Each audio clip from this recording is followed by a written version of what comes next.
Hello and welcome back to the Pride Pod here on Loud and Proud Orlando.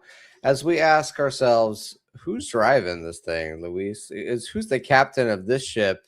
As we see moves happening this offseason, Grace Chanda has been released in mutual termination. We've signed a player. We've also sold a player in Emily Sams. Hannah Anderson has joined from Chicago. The hip drama continues. And we ask ourselves, are we regressing, or also who's driving the ship at the moment? Who's steering? We don't know. We don't have the GM. So there's a lot of questions and a lot of, I think, anxiety going on for Orlando Pride fans at the moment. And that's okay. And we're here to talk about it with you, hopefully give you some answers, because we've got a lot of questions ourselves. But if we can help you feel a little bit better about the Pride offseason, I think we've done our job for the evening. Joining me, as always, is my very good friend and co-host and guest and all of those things, Luis Carlos Pineda. How are you, buddy? Well, we are definitely back. Thank you for everybody and their support. Uh, Definitely a little sad about the news of Emily Sams leaving the Pride, but again, you know, we're gonna dive in more into that. It has been a whirlwind start. I feel for the 2026 season, but of lack of news. you know, Coming from the club, and also overall, a lot of news within the NWSL, like Lindsey Heaps signing, and a lot of other good players coming into the league.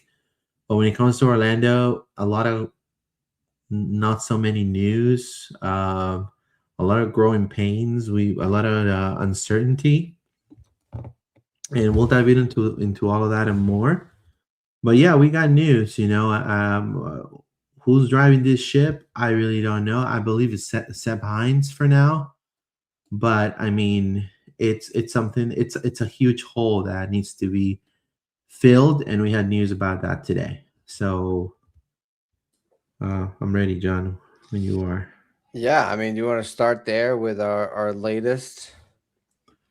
Yeah. So obviously, the Pride are currently in a leadership vacuum following the departure of Haley Carter, obviously, who left in November of 2025 to join the Washington Spirit. So, what everybody knows is that the club is in diligent and methodical search for a new soccer leader.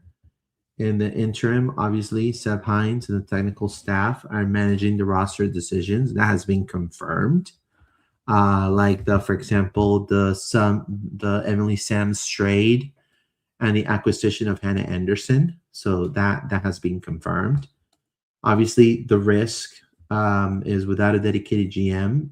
Obviously, a lot of the fans and worried that the club lacks a long-term strategic architect, leading to the "who's driving the car" sentiment. As key pieces after a double, right? After a double, we have nobody driving this beautiful car, right? So I do have some information regarding what may happen.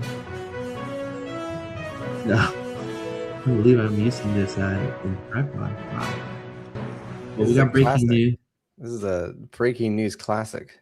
There you go. So all I'm gonna say is that the worries will be put to rest. And I say it with a smile. Soon, right? Soon. I'm talking about sooner than you expect. I'm not allowed to disclose when. I'm not allowed to disclose who. But all I can tell you is that a lot of worries that the fans have will go down the drain once it's announced. Okay. It is a Yeah. it is a Sources say turning we're close. Be patient, it basically. is a turning point event for the Pride. That's all I'm Yeah. gonna say. It is a turning point signing event. Big things on the And horizon. it's like, how we were saying at the pod, we need to find a continuation of what's happening. Mm. We need to Yeah. continue the party. We need to Yeah. continue winning titles. So Well, and I think that's where a lot of the anxiety around what's happened so far this season is we're not showing a team that's ambitious to improve, to maintain the status quo. We're showing signs of regression. So I think the club not only needs to get the GM right, and it needs to be a big announcement and a big signing, and we need to be excited about that appointment. We need to see some players come in that also make a splash too. So I think that's the big thing is we don't want to go back to the old Pride. And we'll talk in a minute about some Facebook comments and other comments I asked for on social media. But a lot of people are just, I think, just that's their biggest fear is they don't want it to go back to what it was before, and they want to be a team that continues to be at the top of NWSL and fights for trophies like we have been the last 2 years. I think that with the news, it shows where the Pride is heading. That's all I'm gonna say. Okay. And So and we have reasons and to be hopeful. and it gives me reasons to enjoy those beautiful oranges in the background. Like I can certainly feel now. I was desperate, just like everybody else in the fandom, because no news, no comment, because I asked the club, no comment, right? Um, and I saw Lindsey Heaps, which is one of my favorite players, coming into Denver Oh, I bet Summit. that. I bet you were sad I've when you seen like heard that news. so a lot of good sentiment, right? And within the league, but not so much for Pride. Like there was zero news. And so, but I think good things are for those who wait. Good things come for the ones who wait. And I think that again, Haley Carter re-signed everybody. Yeah, I think Technically. that's for me why I'm not been panicking because, like I said many times, I don't love So it, but we have a team that's ready to our go. our I want it desperation, to be John, better, but we do have a team that's ready to go. right? Our desperation, John, is are these players that she re-signed gonna have a better season than they did last year? You Yeah, see I what I'm mean, saying? I think a lot of the ones that didn't perform last year have actually kind of left. So I Well, think there's there's been a movement of players that some of them have been big losses. Like we'll talk about Emily Sams in a bit, but a lot of them I've been like, I'm okay with this because I want to see other players get chances in those roles. well, we have some underperformers. I mean, Angelina was one. The injuries of Summer Yates. The Julie Doyle's playing out of position sometimes. The Jackie Ovalle kind of finding time to gel and not really coming in new. The Priska Chalufia's leaving in the middle of the season because she just got mad at Lewis. Like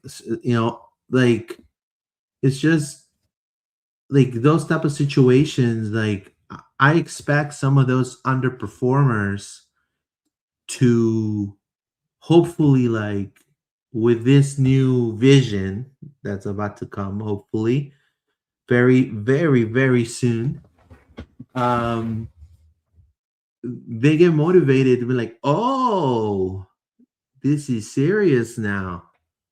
Oh, okay. Okay, I get it. This is the direction we're going. Oh, so maybe Emily might have spoke too soon. I don't know.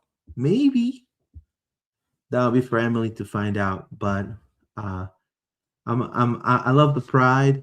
So like to me, like I know Emily, fan favorite, but she's no longer an Orlando Pride player. So to me, I gotta think forward. You know what I mean? Move on. You know what I mean? So let's see. I'm excited for the upcoming news. I think the fans hopefully are as excited as I am, but we'll see. Let's read some comments real quick here. It says Dionisio says hello from Brazil. Oh, parabéns, my friend. All of Sad Words says tuning in from a park in Sydney, Australia. Wow. We're global today, Luis. Oh wow, that's amazing. Well, Even Side though I Words is said, on vacay. Is not supposed to be wow, in the that's chat, but amazing. can't help himself. So That's amazing. That's welcome. I hope you're what time? enjoying Down Under. Is it tomorrow over there? It's already It's tomorrow. yesterday, man. They're eating shrimp on the beach. It's sunny down there. You don't even know, Luis. It said I said I'd be ignoring NWSL for 3 weeks. There you go, all sad words. Shinta, really hyping this signing up. Better be 10 with your wing gun. Oh, okay, man. Like, you're really killing my vibe Shit, right you're now. gonna be disappointed, whatever it is. Come Yeah, on, you're gonna try to kill me. I'm gonna be like thrown off the building. Luis. Overhyped this now.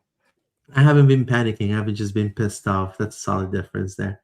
2026, get rid of Anna, and I'm good with anything else that happens unless Banda leaves.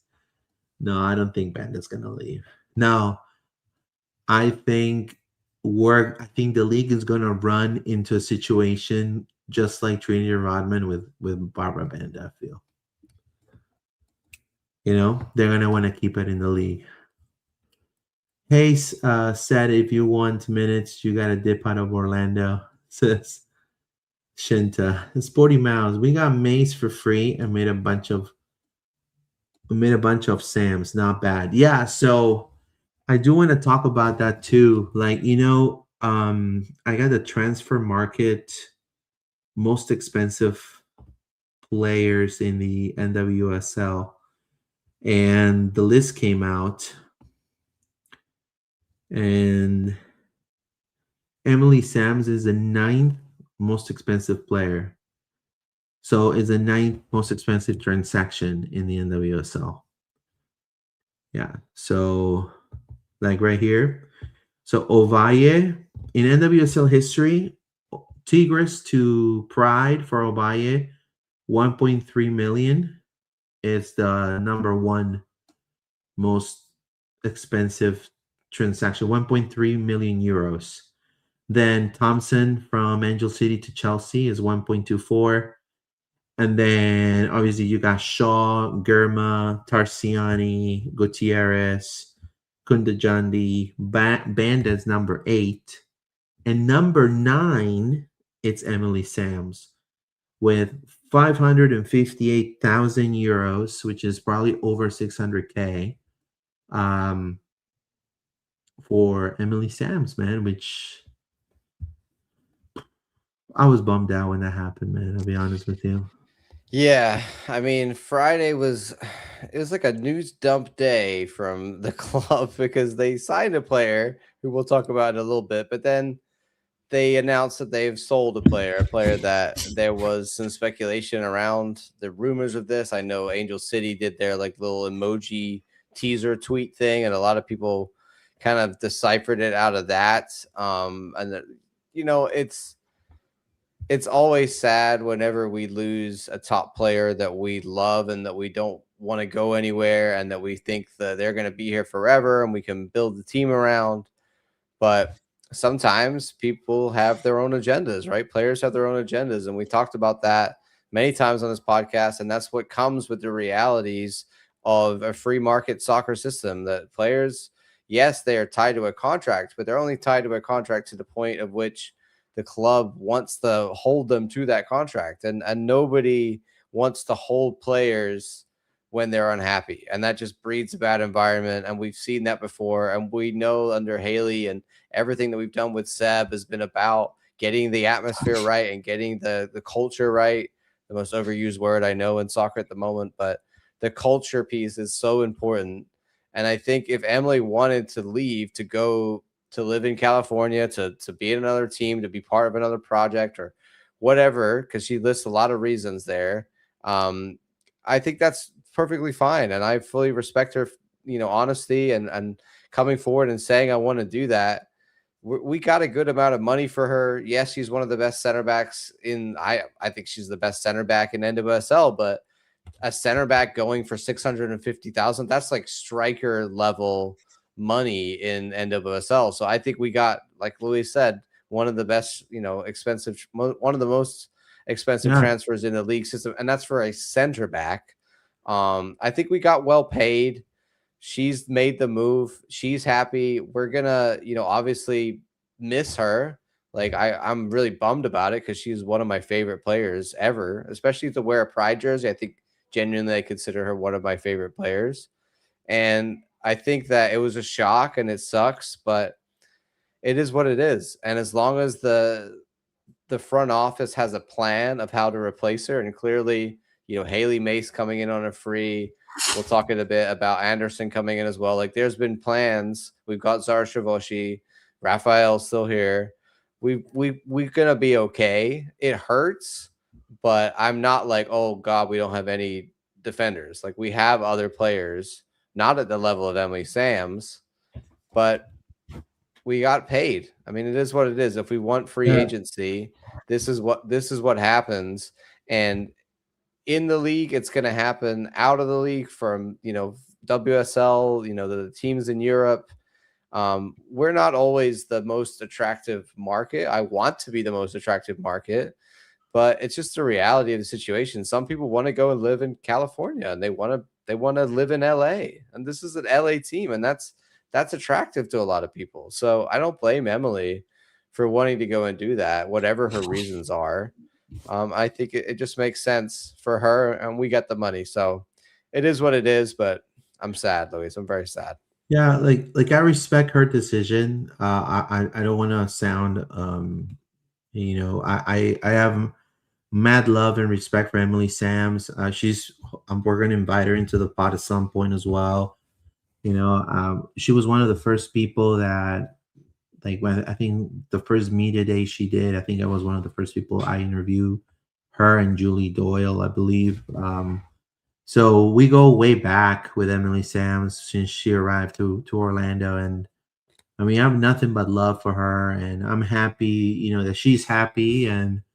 But you have to understand, like, she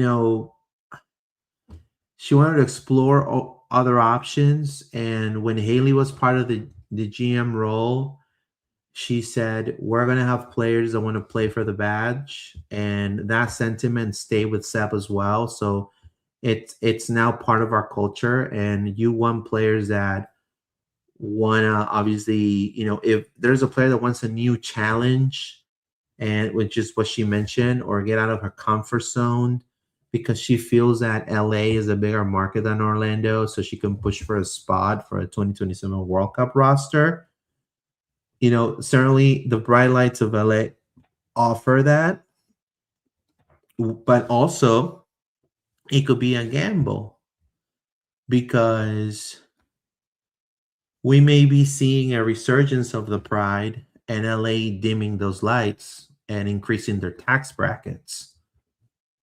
It could happen. It's a double-edged sword that she's going to have to live with that decision. And that is the mature, grown-up thing to say. So right now, yes, we support her decision. I think, if that's something she wants to do. But also, football or soccer is cruel, it changes, it varies. Who knows, these upcoming moves from the Orlando Pride may shift a lot of things for the future that, hopefully she doesn't regret leaving the Pride, And I leave it hanging like that because, just like any decision, you know, it could be for the good or it could be for the worse, right? But nonetheless, she's a 2024 Defender of the Year. She, she's being, I think she has more to give to the national team. I think the coach of the U.S. women's national team sometimes kind of is putting her on the back burner a little bit. I hope that with LA, she's able to showcase that, and maybe that's a market that maybe the coach of the national team likes more than Orlando. And again, it's a new challenge, and I know she has everything to win and to get that and to get what she wants, right? And so um, I'm happy for her. I'm happy for her new challenge, but I'm also a little sad that we're not going to see her. But there's a bright light. When things change, there's a bright light, and the bright light is Sarah Shavoshi. And Sarah Shavoshi is going to have playing time. She's a phenomenal. She killed it in Wake Forest. She was outstanding, and so now we're going to be able to see what Shavoshi can do. And aside of that, um we just signed Chicago, what's it called, Chicago Fire, I know the Chicago. I keep want to say Chicago Fire. It's not Chicago Red Stars either, Doug. It's just Chicago Yeah, Stars. Chicago Stars defender Hannah Anderson, right? Now obviously she's, I mean, we love Emily and we know that she's number one, but again, I'm not gonna judge Hannah. You know what I mean? But we signed defender Hannah Anderson from Chicago Stars for 70,000 interleague transfer funds through the 2027 season. So, and then Seb said she's a young defender with tremendous upside, proven leadership qualities, and a strong track record of both collegiate and professional levels. Physicality, intelligence, and consistency make her a perfect fit for the identity that we're building. So, Hannah Anderson joins Raffaele and joins also Sara Shaboshi. So I don't know. What are your thoughts on the signing? I mean, I think coverage really is, a backup. I don't think she was tearing it up in Chicago, and even if she was, their defensive record is one of the worst in the league. So if she has been playing there well, it's difficult to go noticed, right? It's difficult to shine in a team that defends so poorly. So I'm not going to take too much stock in how she performed for Chicago. I think it's important to think about the fact that we need players on the roster that are going to help out and fill out the bottom of the roster. We're not going to have, obviously, Kylie. She is out. Yeah. Finally announced her pregnancy, which we all knew about, but is going to be out for a long time with that, of course. And then Zara and Rafa are really, your two main stays now. Haley Mace could play there if she's not playing right back. Corey Dyke could play there if she's not playing right back. Other players could play there potentially, but if you're talking about just out and out pure center backs, I think this is another one that should be added onto that list that is going to be able to fill in, but I don't expect her to be a starter. I think, like you said, I think it's all signs pointing to Zara is ready to step up and take that number one spot next to Rafaeli as one of our top center backs in the squad, week in, week out, ready to go center back there. So maybe there's more to Hannah than we know. Maybe she's going to push to be a potential starting defender as well. I don't see it. I think it's really more of a we need coverage, and she was available, and she's 70,000, and it's not that going to break the budget. She's not going to ask for a huge amount of money. We see this happen in the league where they'll move players around that one team needs and another team doesn't need, and so hopefully Hannah can find a home here and is going to enjoy it more than she did with Chicago, which I thought was pretty rough based on everything I know about their organization with their stadium and just how poor they've been. So hopefully this is a better situation for Hannah to play, but I just don't know how much she's going to play. I think, like I said, she's most likely signed as a backup As a coverage kind of backup. player. Yeah, so I have a feeling, and again, we have in our back line, Oyane and Corey are right backs. As the center backs, we have Raffaele, Sarah. Well, Mace, would you put Mace in that category as well, or would you say Right, she's more of a? I mean, I think she's more of a right back than a center back. right. So we have Oyane, Corey, Mace, Raffaele, Shavoshi, Hannah Anderson. Obviously, Kylie is pregnant. Cariabello, uh, well, they put Haley Mace twice here, but Mace could play either flank. So Cariabello, Haley McCutcheon, Luana, Angelina, Vib, Elia Limo, Summer Yates, Julie Dahl, Simone Jackson, which, by the way, she watches the Pride Pod, so thank you, Simone, for watching. Jackie Ovalle, Summer Yates, they put her twice because she could play left wing and central mid, and Marta as a forward. So I think, I mean, looking at the roster, they need a striker bad, and they need another defender. But then again, we've seen a dip on Angelina. We've seen a definitely nothing from Vib. We've seen injuries from Summer Yates. We've seen sparks of Simone Jackson. We've seen sparks and injuries of Julie Doyle. So we are in a, I feel like, because we're going to have probably there's going to be a new boss in the Orlando Pride, right? That's going to have their vision. A lot of these players already are under contract. The tough decisions are probably going to come next year. I don't know. I mean, I think we're going to kind of manage with some of these, and we're going to have some key signings this year. But I don't really see a whole revolution just yet. I think the new head is going to want to see um, who sticks and who doesn't, and then build upon it. I don't know. I don't know if you think the same as me, John. Yeah, I mean that's so sort of like we'll get back to the main idea of like who's driving this car um later on, but yeah, I think a lot of these questions just then like, we're hearing from Seb on these signings that we're making, but like I don't think he's the one who's making them. Quickly on that, I asked Facebook and the group of people that are on there, do you think it is, should Seb be head coach and GM? Is this what's happening? Is this a good idea? And you can see 95% of people are like, don't do that. Shouldn't do that.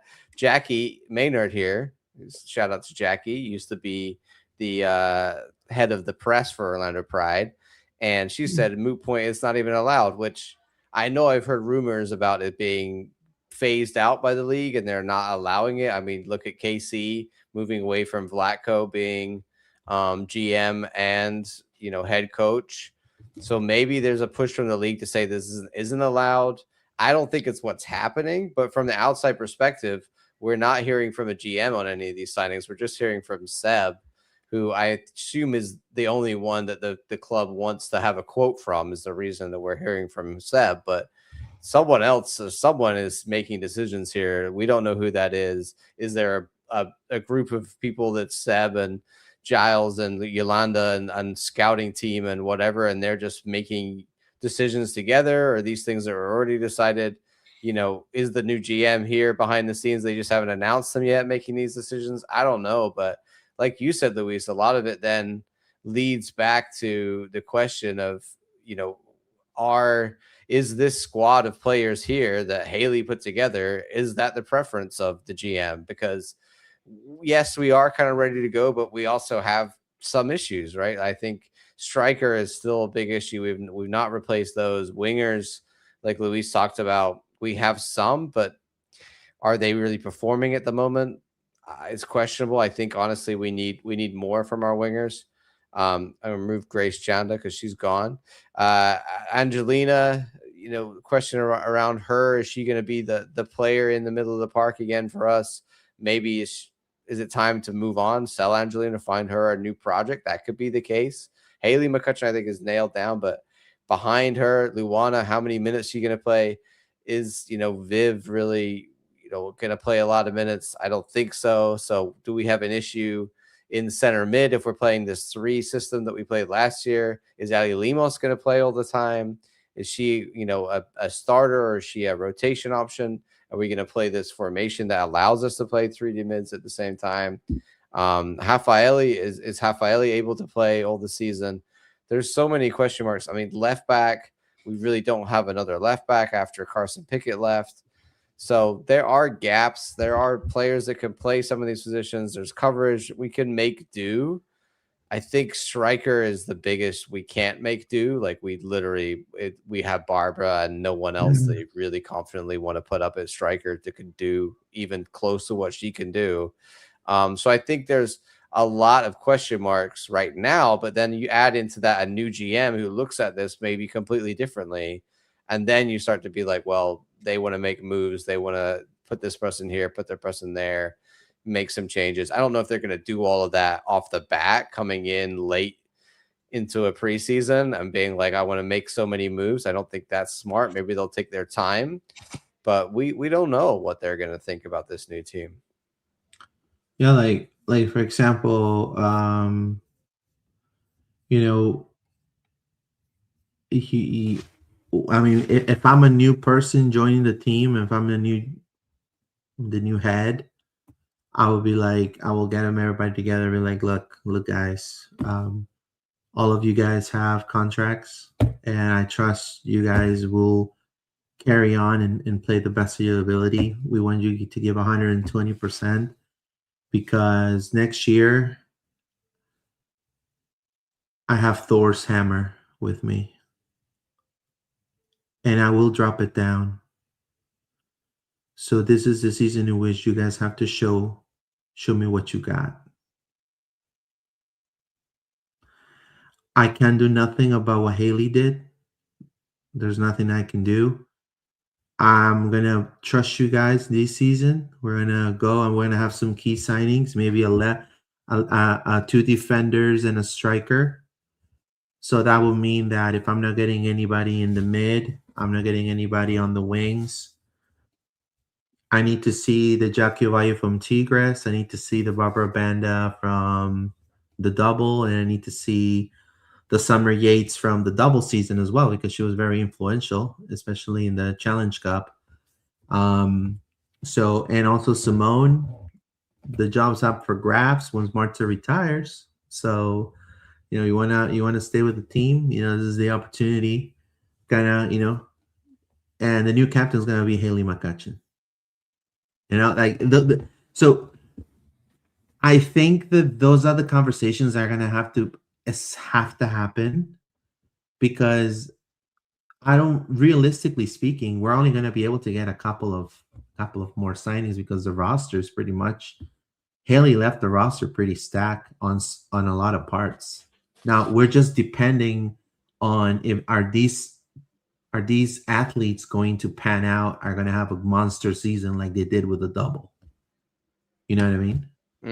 I mean, I think we got to solve some issues in order to be able to be as competitive as we have the last few years. Like, Barbara being back is massive, and I think the goals will come, but Jackie Ovalle has to make a big step up, and I think Marta's going to play even less and be a bit more slower. Like, we always talk about farther time coming from Marta, but, she's going to be 40 this year. Like, at some point, she will literally not be able to run as fast or do anything that she was able to do before. So we've been talking a long time about who's replacing Marta, who's fighting to, not in a bad way, but who's fighting to push Marta out the team. And I think the fact that she's able to hold her spot so comfortably over the last season has just showed that there's not really anybody there to push her out of her spot. And I think that's across the front line. I think Summer Yates needs to have we need to see the Summer Yates of 2024, because Summer Yates of 2025 was very disappointing and didn't really do anything. Julie Doyle in 2025, nowhere near as good as in 2024. Again, like another player that we need to see a resurgence. So there's players on the squad that I want to see them bounce back from the 2025 season. And then there's other players that I think, this is your time to make a statement to say this is why you should be in the starting 11. Like honestly, I think Simone Jackson should be a starter. I genuinely Me believe too. I she agree. performs the way she's been performing at the end of last season and the moments we saw from her when she was able to get on the field. I would love to see her fight for one of these winger spots, as I think one of the most dynamic wingers we have at the moment, who is direct. Something that we don't see from Jackie or Marta, who want to pass the ball or cross the ball in from the wide positions. I want to see Angelina take a much improved step back to what she was like in 2024 after a very disappointing 2025, where I feel like she didn't control games. I want to see her be Angelina, who gets her foot on the ball, passes the ball, makes things happen. And I think that Luana, it's just a case of fitness. I think we saw a lot of good things, but again, at her age, coming back from everything she's been through, how much is she able to play? Is she able to do 90 minutes week in, week out? Rafaeli, fitness, again, she's just got to stay fit, because without Emily Sams now, Zara Shavashi is then really your like leading center back. I think that's a question there, as like leadership wise on the back line. If Hafa's out, is Zara going to lead a back line? Maybe, but it's a lot on a young player. Left back, I said maybe Corey could play there, but I'd rather have a left-footed left back. So there are issues. Center mid, we need another center mid, in my opinion. I don't think we got enough depth there. Right. There are issues, things that need to be addressed. We'll just have to see, you know, how they're addressed and which players are going to push to take over the positions and which players are just going to have other players come in and be signings that take those positions in front of them, because we don't have the faith that they're going to be the player for that.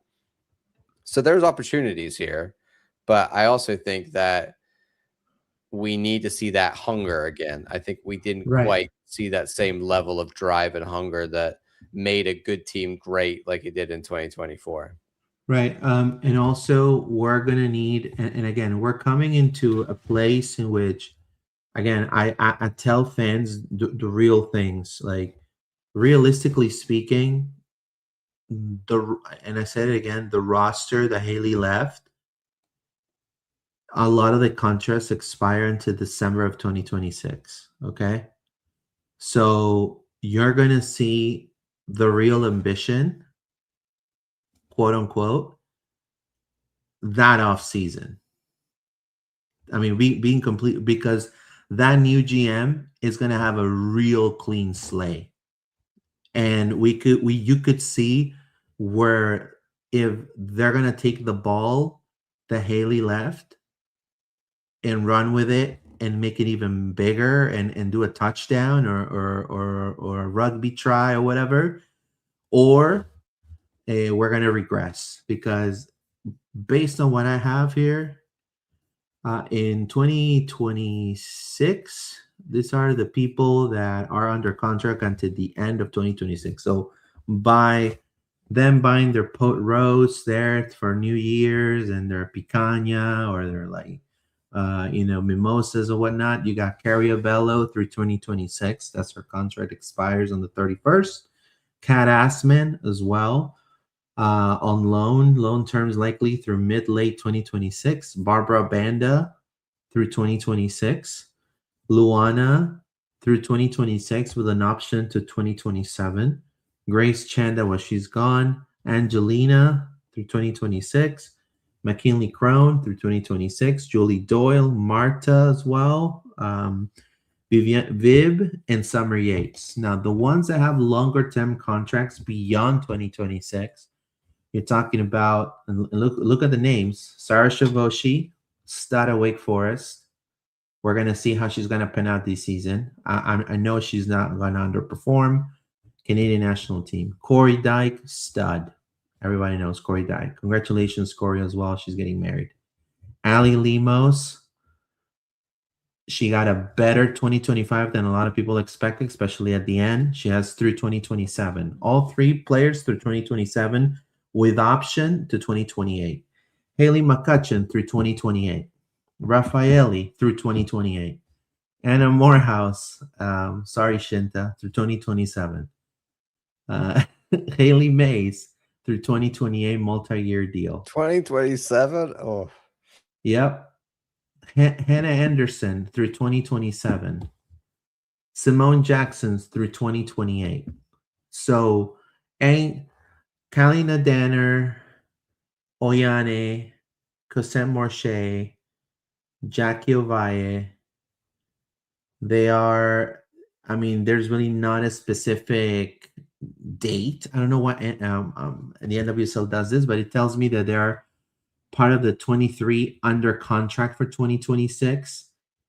But they all three have terms, so they have an option beyond 2027. So they have an option in 2027. So so a lot of things could happen for the Pride.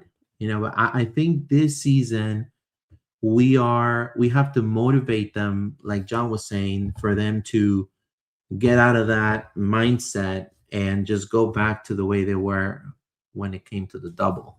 They have to have that same drive because it's technically going to be the same, basically the same team. And yeah, we're going to have some key signings here and there, especially in I'm sure in another striker, maybe another defender, a couple of two defenders, you know, and maybe a defender that can also play, you know, mid. So I think that's where we're going. I asked some fans about their feelings at the moment. And I was going to read you a few of the comments that I got here.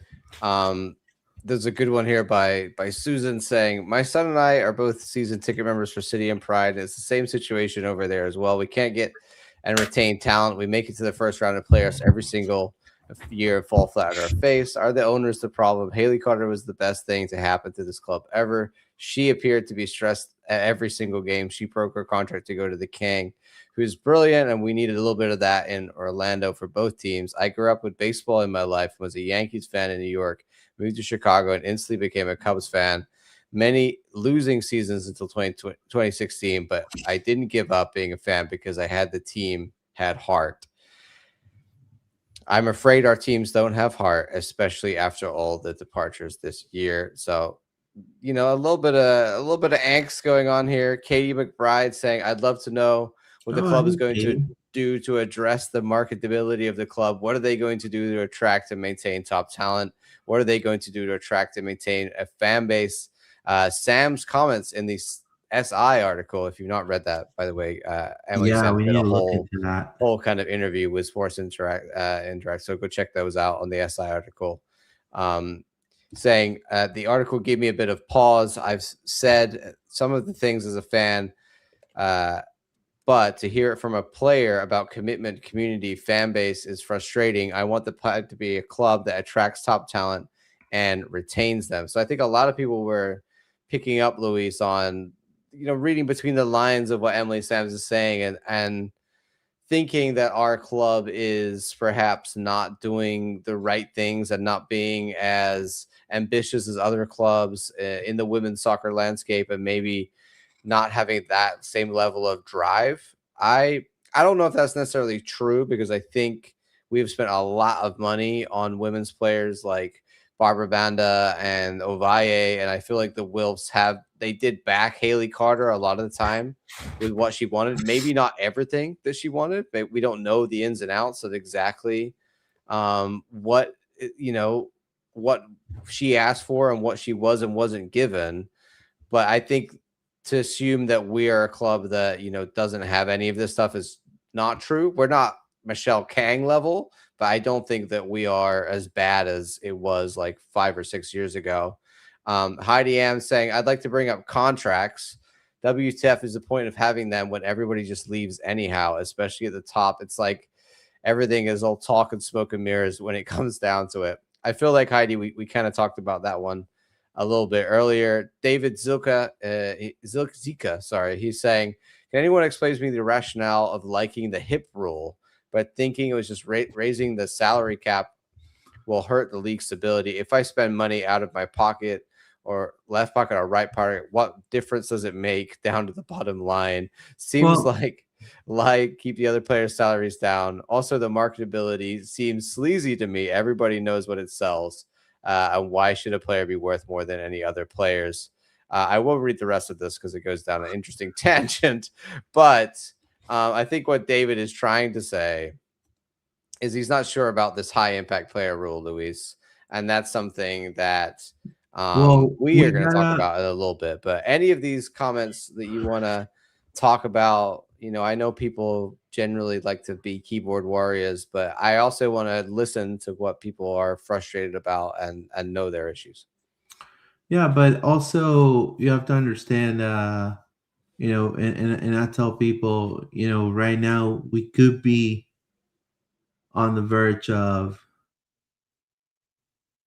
just yelling, ah, and in the end, we could be setting ourselves up, and with some of the decisions that are coming up, then you guys are gonna be like, yo, okay, like, high taxes in California, you know We what do I'm have saying? very short memories. I mean, we did just win the champion, like double, like Right. last year. I mean, I want to win every year, but Now we did people just win the mention. double. So I'm looking at the SI publication, and it says, I had an incredible time in Orlando. I'm going to miss the girls and the team so much, and I have such an appreciation for everybody there. She highlighted the significance of winning the championship and the shield. It was very, very special to achieve those milestones for the city. Seeking growth. So, despite recently signing an extension with the Pride, Sam described the trade as the logical next step. She noted, I am ready for a new challenge in my career for both personal and career growth. She mentioned that pushing herself into a new environment like Los Angeles is part of a strategy to secure a spot on the UN's Women's National Team World Cup roster for 2027. So the decision is basically on the UN's Women's National Team. But all I'm saying is this: LA, the Dodgers have had crappy teams. The Galaxy has won the MLS Cup and then completely almost gotten to USL level playing. I mean, terrible, terrible playing in 2025. Okay. One of the worst seasons they've ever had. Okay. So it's hot and cold too. Again, this is a double-edged sword. Emily thinks that this is a bigger market. Maybe she's being influenced by the U.S. Women's National Team, and saying, "Hey, Haley Carter, a pioneer, a person that it's leaving. Maybe she's after talking to the Angel City ownership saying, no, we're a progressive team. We're going to build a lot of buzz. We're going to, and then you have people that were former Pride players also coming up to her and saying, hey, yeah, here's much better, man. Like Orlando, blah, blah, blah, It could happen. It happens. She made that decision. I think we're moving on. I bet, again, the grass not always is always greener. It's a double-edged sword. I do feel that Orlando is on the verge of something very special, and I have full faith. And I think that people will understand my words. I have full faith, and hopefully, we start seeing those moves and those Read between those changes. lines, people. Read between those big lines. Look, the whole hip thing. We have to get somebody that knows how to play the hip thing. Like we gotta get a a a a a chess player that knows how to use hip. You know what I mean? I really highly doubt that the owners of Orlando Pride are not looking at somebody that could be a mastermind on handling those type of situations. Like Yeah. again, soccer is a cruel sport. Like look at Liverpool, one of the biggest clubs in England, Liverpool, and they're doing not so shabby. You know what I mean? And they Yeah. always expect to be top. In the '90s, used to be Man United. You know what I Who? mean? With Ruud van Nistelrooy Never and heard of Robin him. van Persie. You know what I mean? And now they're like a shell of what they used to be. I don't think Orlando is on that path. And I think, if anything, the atmosphere in the stadium needs to remain the way it has been the past few years. I And think. we've talked about before what's missing to put butts in seats. And I think Katie here was talking about marketing. And for me, the number one thing you can do is go out and sign a U.S. women's national team star. And the hip rule, which we'll talk about now, is basically geared so that you can go do that and it won't even impact your salary cap. We'll get into the ins and outs of the hip rule and what it, the pluses and minuses of it, whether we like it or don't like it, and also the actual situation that's ongoing, because it's not 100% a done thing, and NWSLPA is resisting it. But I wanted to talk firstly about the parameters of what the hip rule is, the high impact player rule, the Rodman rule, as it might be called, because basically being invented in order to be able to keep Rodman here. We've talked before about the fact that the NWSL should just raise the salary cap, but instead of doing that, they're adding this insane hip rule. And then what's even more insane than that is the criteria for meeting this. And if you're watching on YouTube, you can see it on the screen now. It's basically a lot well, you only have to meet one of these possible 8 requirements, or say that. So you just need to be one of these. Most of them are like top lists. So you've got the top 150 marketable athletes. That's a list. You need to be selected in the Ballon d'Or voting top 30 for the last 2 years, or you need to be in the Guardian's top 40 of their top 100 players in women's soccer for the last 2 years, or you need to be in the top 40 of the ESPN top 50 for the last 2 years, or it is top 11 minutes played for the U.S. women's national team. Now, this is where the Emily Sams comes into it and all that. Maybe that's playing into her thinking. I don't know. But top 11 minutes played for the U.S. women's national team prior for the 2 years before this, or the top 1 minutes played for U.S. women's national team prior for 2 years before this as well. There's also, you can be selected as the NWSL MVP finalist within the last 2 years, or you can be in the end of a year best 11 for the previous 2 seasons. So there's not a lot of players in the league that would meet one of these qualifications. There's not a lot of players on our roster that would meet, but I think definitely 2 of them will, and that's Barbara Banda and Marta. Having, they just announced again that they were in the ESPN top 50. I know they were in the top 40 of the top 50, because it's not the whole top 50. I know they were in it last year. So that should be 2 years in a row of Barbara and Marta being in the top 40 of the ESPN's top 50, which will then mean that they now, as we're building a roster for this season, should qualify as high impact players. Therefore, you can take $1 million. It's not you can see here, under the new rule, each club may exceed the salary cap by $1 million. They can use that $1 million, some of it for Marta, some of it for Banda. I think they could actually pay all of their contracts, I believe, with that $1 million. So then you're taking our 2 most expensive players on the roster and having them paid for by the hip rule would mean that you're then opening up all of that wage budget in our regular wage cap. So that could be massive. But the fact is that I have to explain all of that to you guys, which took me about 2 minutes. And the fact that it's based on an ESPN list is just insane to me. Like, It's ridiculous. why is it this complicated?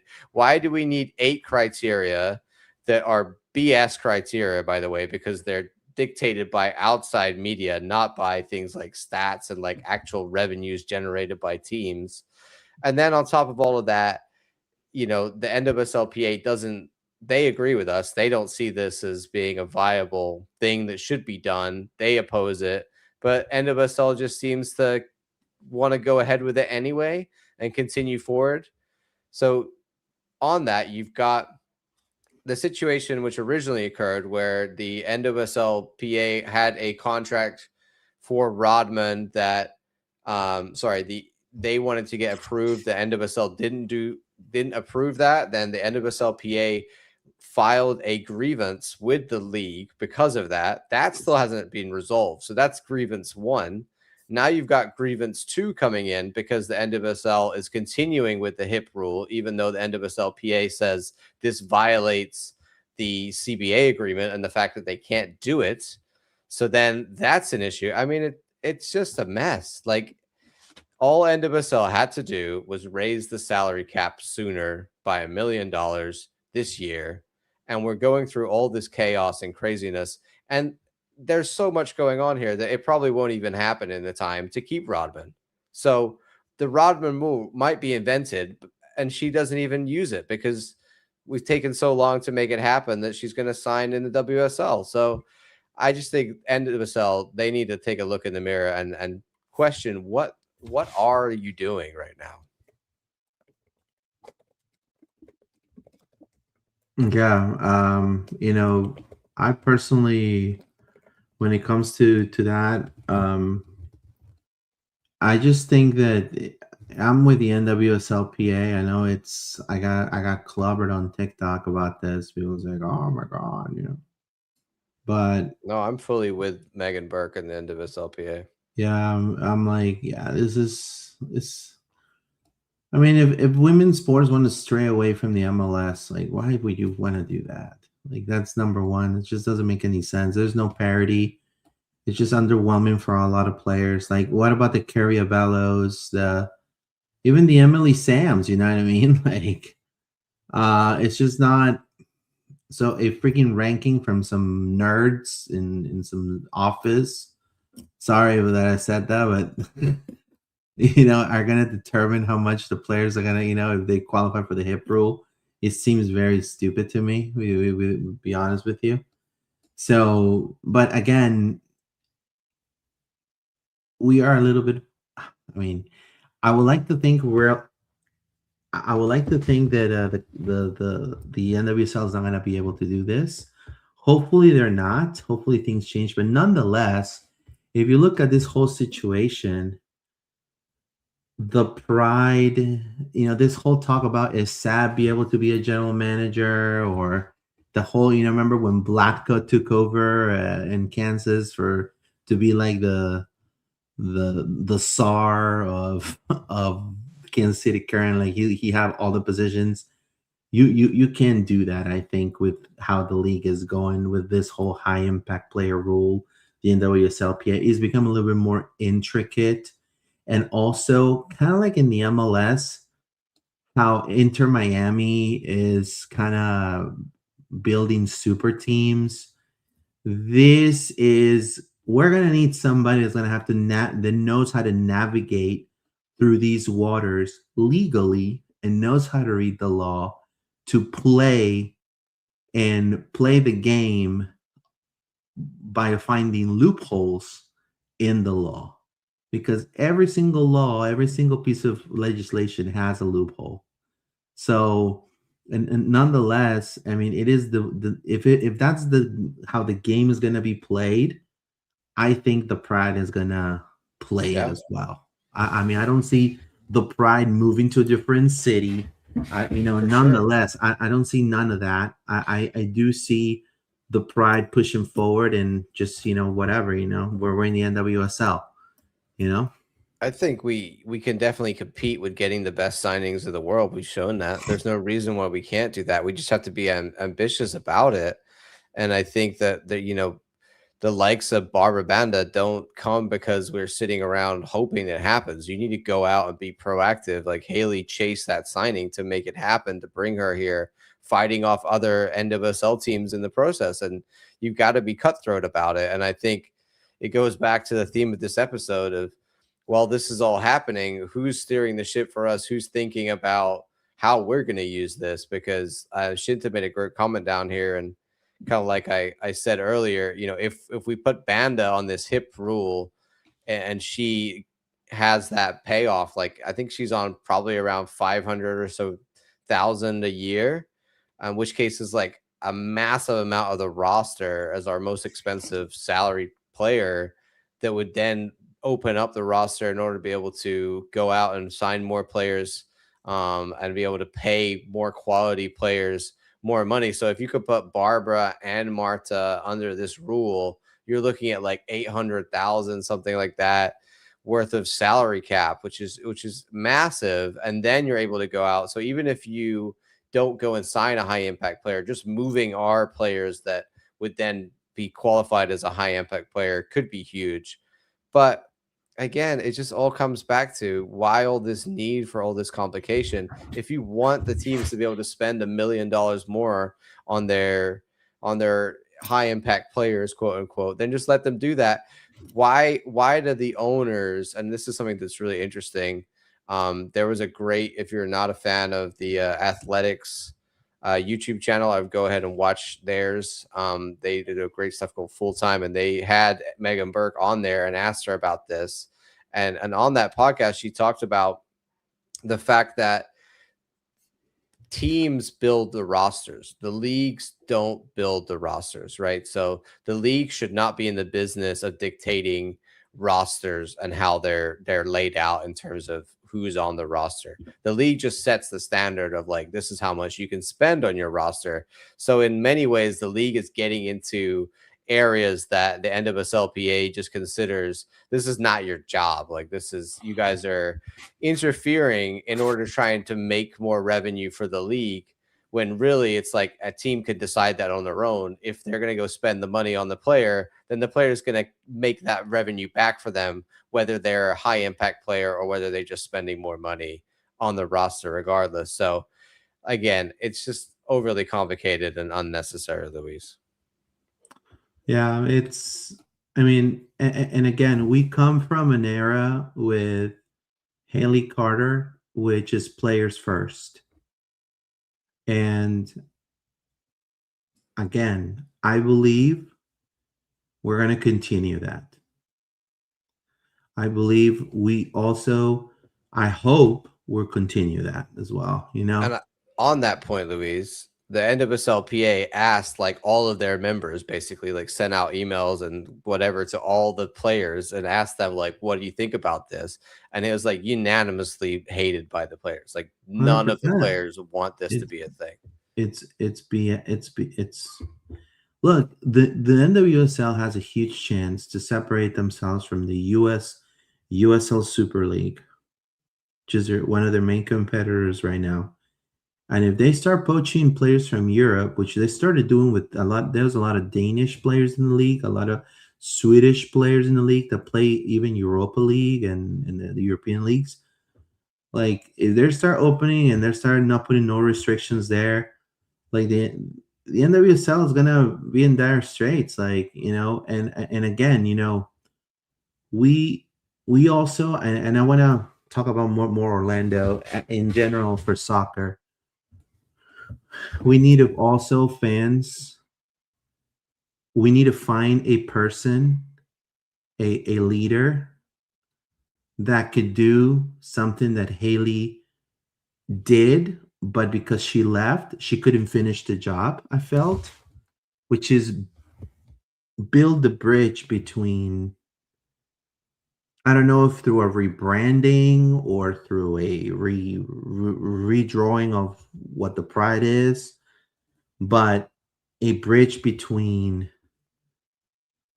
City and Pride.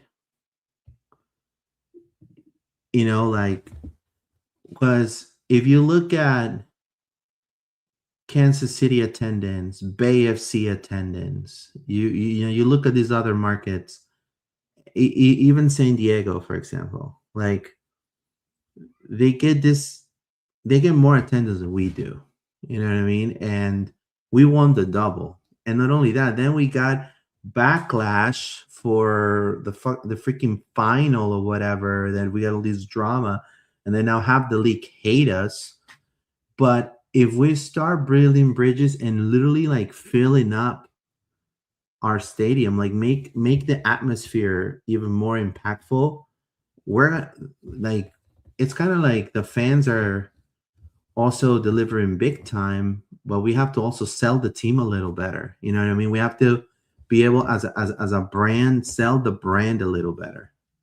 Like um because sometimes, and I say it as a journalist, like I've seen the Pride with like less than 1,000 people, like back in the old era, and they had like they had Alex Morgan, they had Marta, they had Cindy LaRue, they had Ashlyn Harris, you know. And I've also seen the Pride winning the double with Marta and Barbara Banda, and you see the difference. So the culture is already there. Now you need to sell the culture so more people come and see your product, right? And sell the team a little better. You know, I feel like there's a lot of opportunities to sell the Pride a little better when it comes to the brand, the Pride. You know, Yeah. And I hope that whoever takes over the duties for GM or is able to take, you know, is able to listen and to kind of, there's a huge opportunity to make Orlando a huge market. It's a tourist destination. It could be as big or bigger than a lot of the West, you know, their friends from out West, you know what I mean? Like Yeah. LA, Portland. We could be on the verge of something very special here.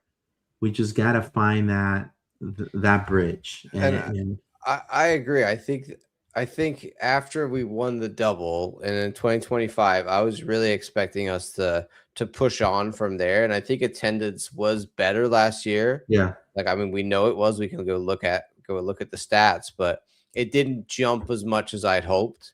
And I think there's a lot of people on the comments that I saw, um, and I think also I agree with the fact that we've kind of hit like a plateau of fans, and we need to do something to. I mean, like we win a double, and that doesn't bring the people in. You sign big star players, and that doesn't bring the people in. I think, like I said, they're not an American star, and that historically is really does put butts in seats. So maybe we just need a U.S. star, but maybe also we need to reposition the name of the club or the branding of the club or some of the other stuff. I don't know whether that's going to happen. I feel like it is. I feel like the club is pushing in that direction to try and figure out how they can market the Pride differently, in order to be able to get more people in. Women's soccer is always growing. It's always becoming more and more attractive. But I think that we are not necessarily growing at the rate of some of these other markets, like you said, Luis. And yes, we're not as big as those markets, but there are other markets our size that fill the stadium. You know, I always think about Portland.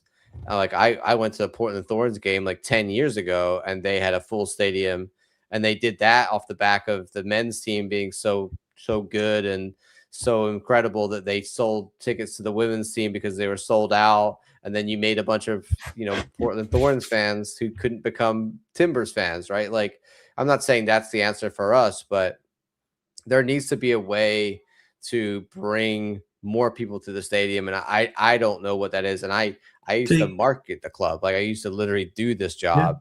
job. So they need to look at all the data. They need to analyze what they've been doing and go at it from a different angle. Maybe do something as drastic as a rebrand or changing it up. But I see what Washington Spirit have, and I want that here too, man. Like, I think we can. I'm not saying 100%. I want 25,000 every game, but like if we're pushing the 15s, 18s, like we need to be a busier, more well attended game to bring more atmosphere to increase all of these things. So if we don't have that just naturally happening by being a successful team, then we got to maybe think about other ways in order to make that happen. And how can we accelerate the Pride into being a bigger brand, both in NWSL and in Orlando?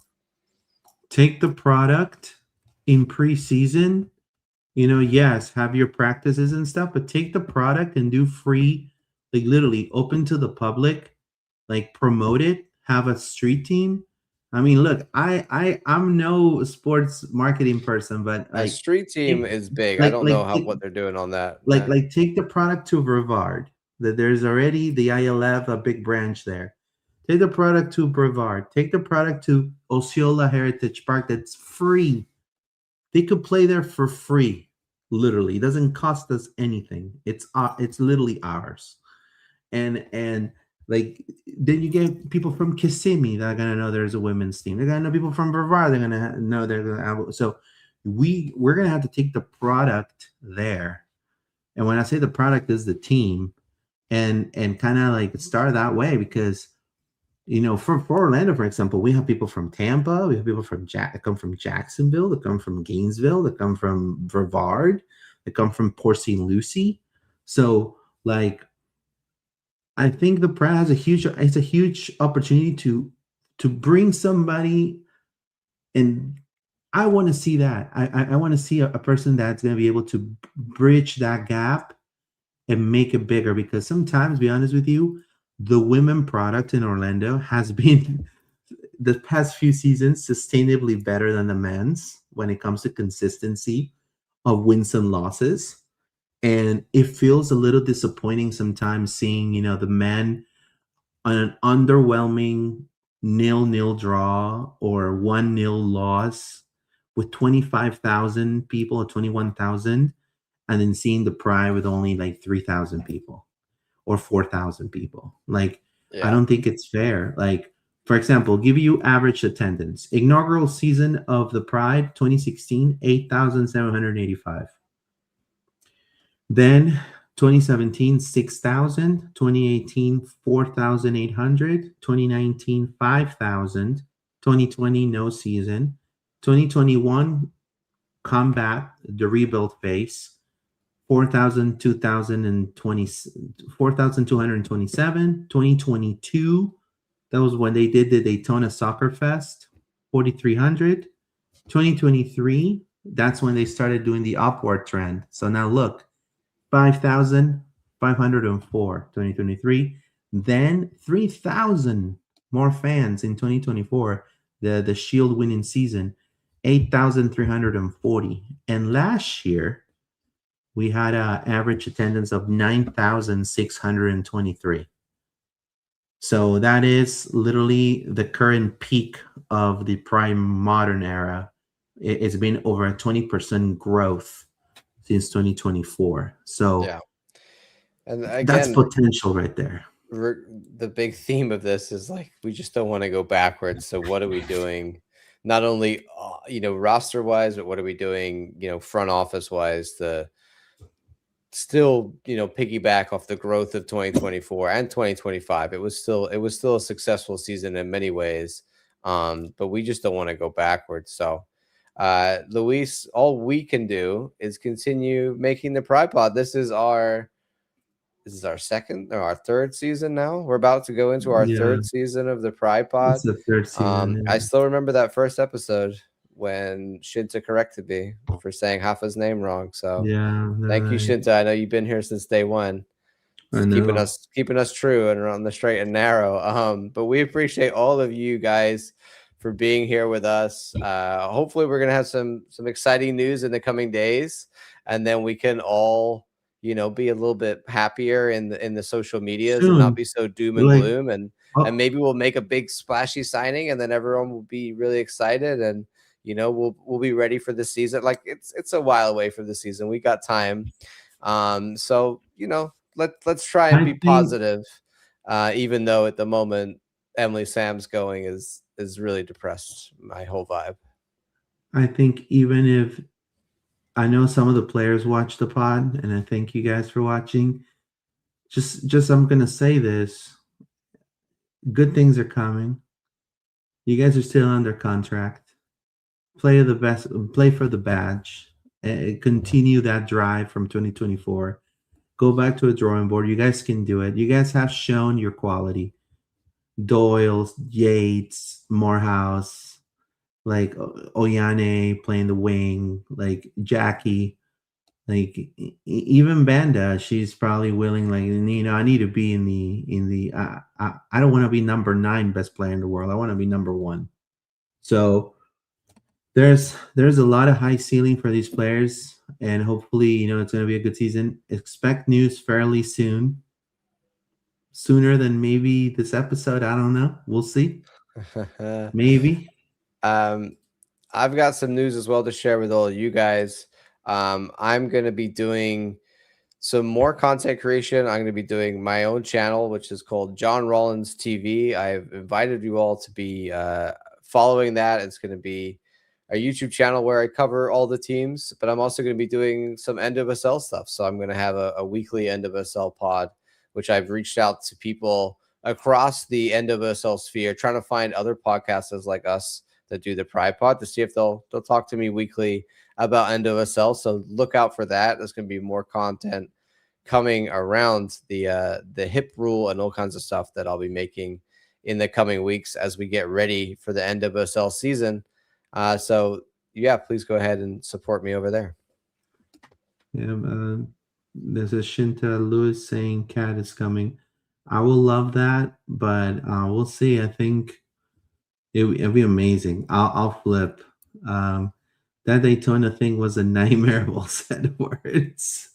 Could have had Sonnet, Heaps, and Kling at the start, but they traded off.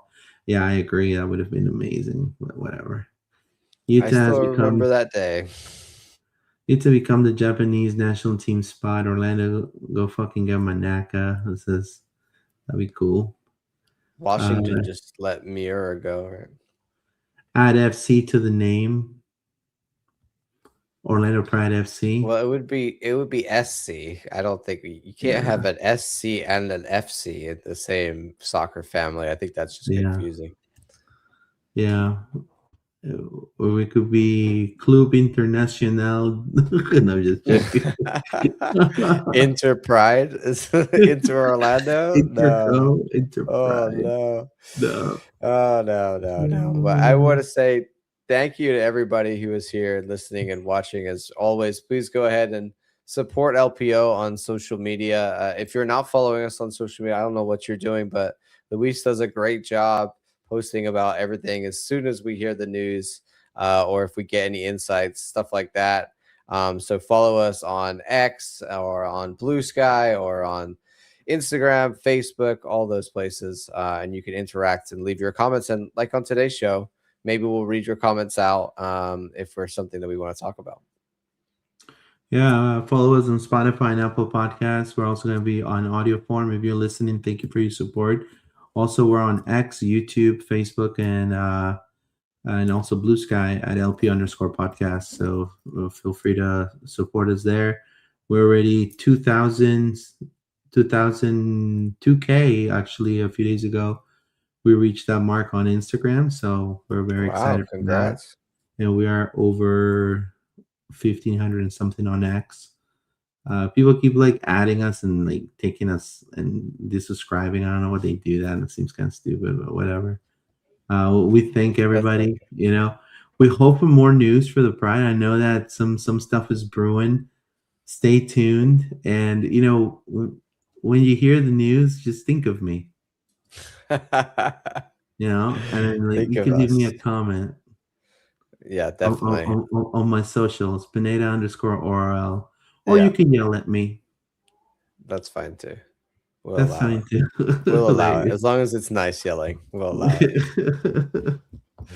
All right, guys. Thank you all for being here. And as always, Vamos Pride. Vamos Pride. Take care, guys. Have a good one.